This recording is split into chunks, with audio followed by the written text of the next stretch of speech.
Hi, my name is Chahan Vijay-Ratna, and this is the science of sleep. So, why do we sleep? There are two answers to this question. The first is circadian rhythm, and the second is your homeostatic system. And so, your circadian rhythm is basically your 24-hour clock, and it's regulated by something called the suprachiasmatic nucleus. Although this may sound very complicated, it's basically just many neuron cells who code for proteins that follow the 24-hour cycle that we live in. And so these proteins may encode for basic activities like sleep, when we sleep, activity, and possibly excreting hormones. And so the suprachiasmatic nucleus is in your hypothalamus, which is a part of your brain that essentially regulates your body.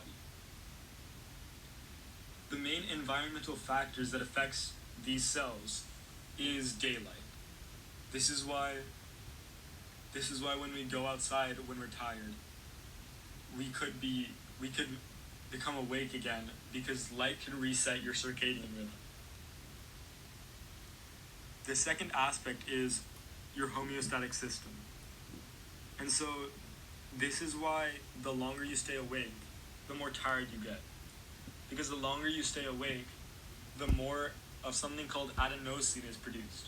And so adenosine binds to arousal centers in your brain so that they can't keep you awake anymore. As more adenosine is produced, it binds to more of the arousal centers, deactivating them temporarily. And so something we've all used before is caffeine to stay awake.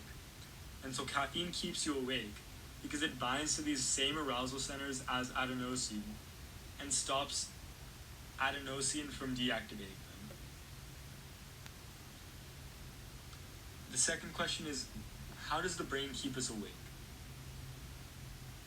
And so there are many arousal systems in our brain, and many of these are in our upper brainstem. And so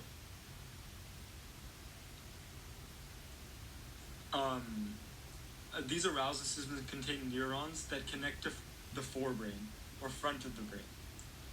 These neurons use the transmitters acetylcholine, norepinephrine, serotonin, and glutamine to keep us awake.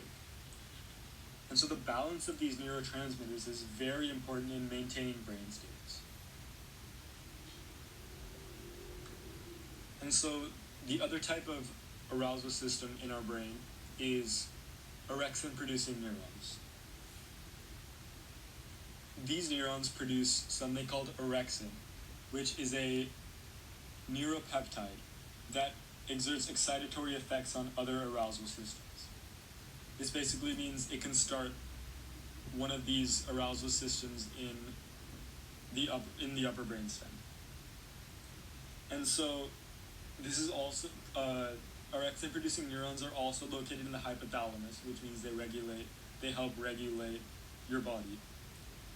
And one of the main jobs of orexin is that they connect to hypothalamic neurons that contain histamine, and histamine is very important in keeping us awake.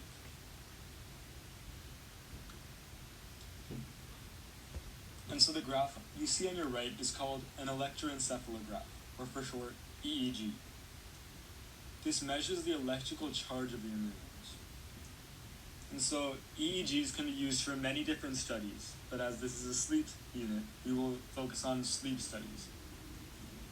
There are two different states when one is sleeping: SWS, slow wave sleep, or REM, rapid eye movement.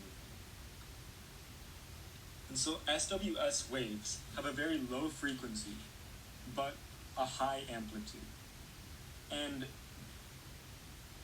these waves have a higher amplitude because the cortical neurons all become excited together, meaning the net change in charge is very large. And so the longer someone stays awake, the more slow waves they will experience in their sleep.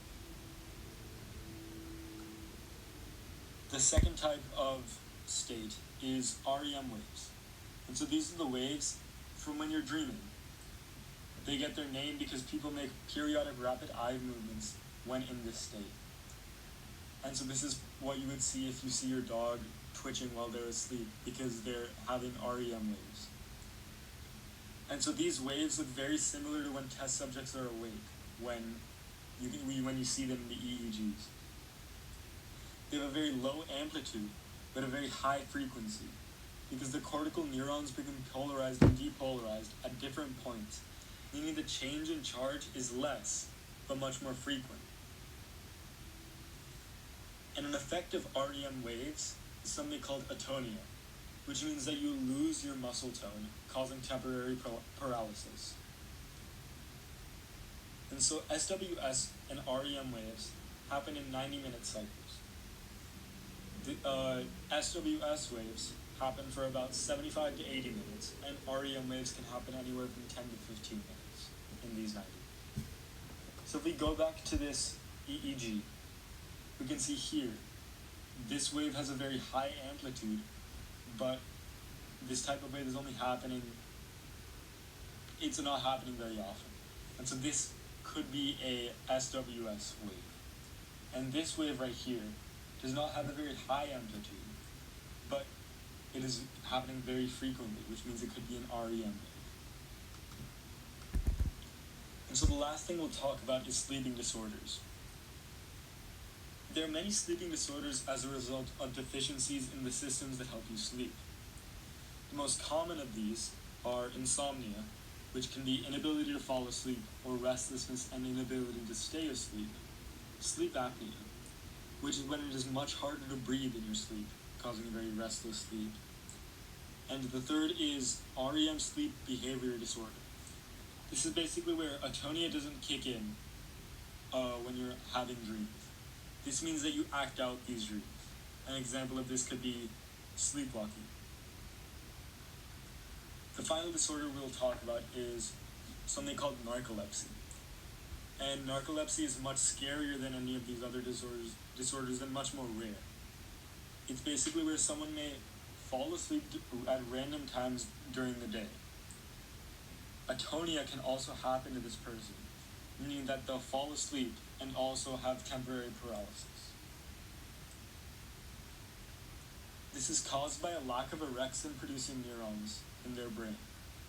Because there's not enough orexin produced, they can't stay awake, and therefore they fall asleep constantly. And so that's been the overall neuroscience of sleep. Thank you so much for watching, and I hope you have a great day.